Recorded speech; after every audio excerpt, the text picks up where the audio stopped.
Greetings to you, kindred spirits who have paused your journey at this little corner of still mind Dharma. At this very moment, what are you doing? Perhaps you are sitting quietly in your room after an exhausting day of chasing your livelihood. Perhaps you are driving through the chaotic traffic or tossing and turning in the dead of night with burdens you cannot share with anyone. Wherever you are, whatever mood you carry, please let your tensed shoulders drop. Take a very deep breath and exhale softly. Let us pretend we are sitting together on a serene porch, taking a sip of warm tea, watching the clouds drift by, and allowing our hearts to rest for just a few minutes. Dear friend, have you ever stood on a beach and scooped up a handful of dry sand? Try to visualize that exact moment. When you face your palm upward and relax your fingers, the grains of sand rest peacefully, fully and completely, sparkling under the sunlight. But the very second you fear the wind might blow them away, you begin to exert force. You try to squeeze your hand tightly, draining the strength of your fingers to secure them. And strangely, the sand slips through the cracks, falling away in streams. The harder you squeeze, the faster it falls. The more you try to keep, the more you lose. Eventually, when you open your hand, all that remains are a few grains stuck to your sweaty palm, and a hand that is numb, exhausted, and marked with red creases. If we pause to reflect, isn't our life remarkably similar to that handful of sand? We are terrified of instability, terrified of loss, and so we endlessly brace ourselves to cling to things. We desperately hold on to a person whose heart already belongs to another horizon. We clutch on to pain, a grievance from the past, only to torment ourselves night after night. We cling to standards of perfection, to the expectations of society, draining our life force until we lose the innocent smile we once had. We carry too much, we grip too tightly, only to ask ourselves, why am I so exhausted? Why is happiness so hard to find? The Buddha once taught, all suffering in the world ultimately stems from attachment. We do not suffer because we lack, we suffer because we cannot bear to let go. Today, in this tranquil space, you and I, let us peel back the layers of our attachments and learn how to loosen our grip. Let us step together into a journey titled, "The harder you grasp, the more you suffer, the art of letting go for happiness to find you." Have you ever imagined that each of us since birth has been carrying an invisible backpack? When we were young, that backpack was light as a feather. We laughed when we were happy, cried when we were sad, pouted for a moment, and then forgot it entirely. But as time passes and we grow up, stepping out into the world, day by day we pick up a little something and toss it into that bag. A bit of our parents' expectations, a chunk of pressure from colleagues, a title, a designer item, a compliment, and even words of criticism, betrayals, and deep-seated resentments. We keep picking them up, hoarding them, stuffing the backpack full, believing that the more we have, the happier we will be. Until one day, in our 30s, 40s, or 50s, we suddenly realize our shoulders are weighed down, our footsteps dragging, our breath ragged. We have everything inside that backpack except one thing: inner peace. Attachment to material wealth and titles, the illusion of eternity. In Buddhist teachings, the concept of impermanence is an absolute truth. Impermanence means nothing remains static. All phenomena are born, transform, and eventually fade away. Yet, we humans constantly harbor a desire that defies nature. We want everything to last forever. We work relentlessly, trading family dinners, trading sleep and health, just to build a bigger house, buy a more luxurious car, or climb to a higher position. We think that once we possess these things, we will finally be safe. But, dear friend, calm your mind and look back. Is it not true that the joy of a new car only lasts a few months? That when you finally reach the director's chair, the pressure multiplies tenfold? The Buddha taught, the greatest wealth in life is health and peace of mind. Material possessions are in the end mere tools to experience this mortal realm.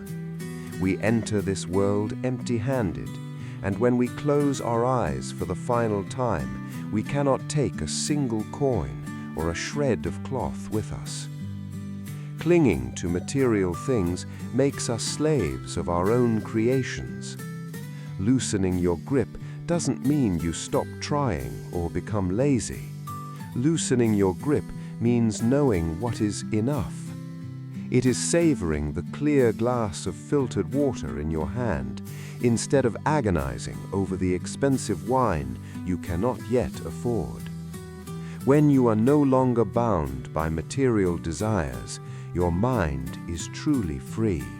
In our beautiful culture, affection and filial piety are always held in the highest regard. These are magnificent virtues, but sometimes the boundary between love and attachment is frighteningly fragile. Let us speak of family. There are parents who love their children with their very lives, yet unknowingly turn that love into a tightening rope. We fixate on the idea that our children must pass a specific exam, pursue a specific career, or marry someone we deem a perfect match. When they veer off that orbit, we suffer, we accuse. I sacrificed everything for you. How can you be so ungrateful? Or in romantic love, we cling to someone whose affection has run dry. We weep, we beg, we torment ourselves, refusing to watch beautiful memories shatter. We believe we cannot survive without them. But, my friend, all things depend on karmic affinity. When conditions align, people meet. When conditions end, people part. Children are independent beings, merely borrowing our door to enter this world. They are not our possessions. True love, as the Buddha taught, comprises loving kindness, compassion, empathetic joy, and equanimity. Among them, equanimity, the art of letting go, is the most noble. It is loving without possessing, giving the other person wings to fly freely in their own sky, and gifting yourself the profound relief of no longer playing the warden of love. Attachment to the past and traumas, holding a hot coal. Some people find their way to peace amidst life and leave tear-soaked confessions. How do I forgive someone who betrayed me? How do I forget an abusive, traumatic childhood? Those are real wounds, bleeding and agonizing. It is incredibly hard to simply say, forget it. But let us reflect on an imagery the Buddha once used. Holding on to anger and resentment towards another is like gripping a red-hot coal in your bare hand with the intention of throwing it at them. You may or may not hit them, they may or may not get burned, but your hand is already scorched, your flesh already suffering immense agony. The past is a fully written page. You cannot use an eraser to undo the heartbreaking words. When you chew on your pain over and over, reopening wounds before they can scab, you are punishing yourself for someone else's mistakes. Letting go of the past is not a forced act or a magic spell for amnesia. Letting go here means acceptance, accepting that it happened, accepting that the person delivered a bitter but necessary lesson for our growth.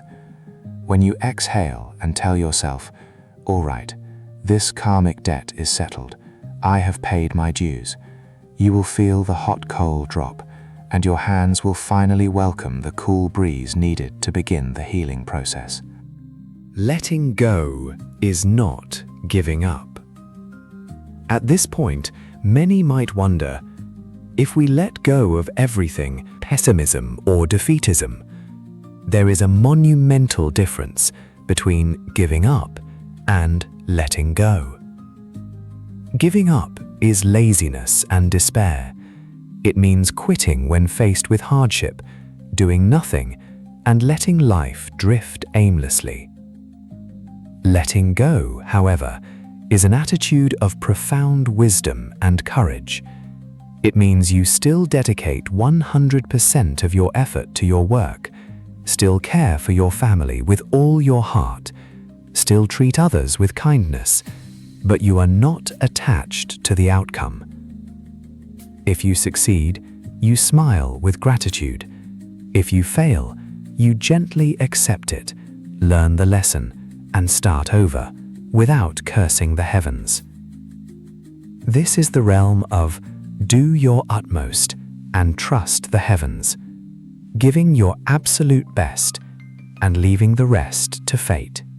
When you begin practicing the loosening of your hands, you will realize something miraculous. Happiness is not something you have to chase or grasp. Happiness is like a butterfly that lands on your shoulder while you are sitting quietly admiring the flowers. When you drop toxic expectations, drop resentment, drop the oversized ego, the space within your mind suddenly becomes expansive. And it is within that quiet, spacious, and clean sanctuary that happiness, peace, and good blessings will naturally knock on your door. Like water flowing to the lowest point, the energy of serenity will always find its way to hearts that have learned to declutter themselves. Beloved kindred spirits, we have walked a quiet path together, looking deeply into our hands and our hearts. You see, letting go is not about losing. It is about giving yourself the opportunity to receive better things, just as the sky must shed its dark, heavy clouds to welcome the brilliant light of a rainbow. Zen master Thich Nhat Hanh once shared a profoundly beautiful insight. Letting go gives us freedom, and freedom is the only condition for happiness. If in our heart we still cling to anything, anger, anxiety, or possessions, we cannot be free. However, I know that saying let go is always easier than actually uncurling our fingers. It is an art and a daily practice. You do not need to force yourself to let go of everything today. Start with the smallest things. To help you bring this philosophy into your daily life, Peace Amidst Life would like to offer you 2 small practices, incredibly simple, yet holding immense healing power. Try applying them today. Practice 1, the dropping the backpack ritual before sleep. Every night before closing the day, spend 3 minutes sitting quietly on your bed. Close your eyes and visualize yourself unbuckling an invisible backpack from your shoulders. Take a deep breath in, and as you exhale, whisper in your mind, "All sorrows, anxieties, and judgments of today, I leave them right here. I choose to forgive others, and I forgive myself." Go to sleep with an empty, clean mind. Do not drag the garbage of yesterday into your dreams. Practice 2, the empty glass principle every morning. When you wake up, tell yourself that this new day is a blank sheet of paper. Do not project the prejudices or anger of yesterday onto the people around you today. When something goes wrong, a traffic jam, a difficult colleague, a work hiccup, instead of reacting harshly, practice pausing for 3 seconds. Ask yourself, will this matter in 5 years? If the answer is no, smile and let it pass like a passing breeze. Dear friend, tightly clenched fists cannot receive any more gifts from the universe. Only when those hands open up can the seeds of peace, prosperity, and happiness find a place to be sown and sprout. Be brave enough to set down what no longer belongs to you, so you may walk lightly through this mortal realm. Thank you for sitting here, drinking this cup of tranquil tea with still mind Dharma. If this video has touched a small corner of your soul, please leave a comment, share your story, or simply leave a lotus flower emoji so we can resonate in peaceful energy together. I pray for you and your family. May your mind always be clear, your heart always be still, your sorrows be washed away, and may happiness naturally find its way back to you. May you always find your corner of still mind Dharma. Goodbye for now, and until we meet again, kindred spirits, in our next story.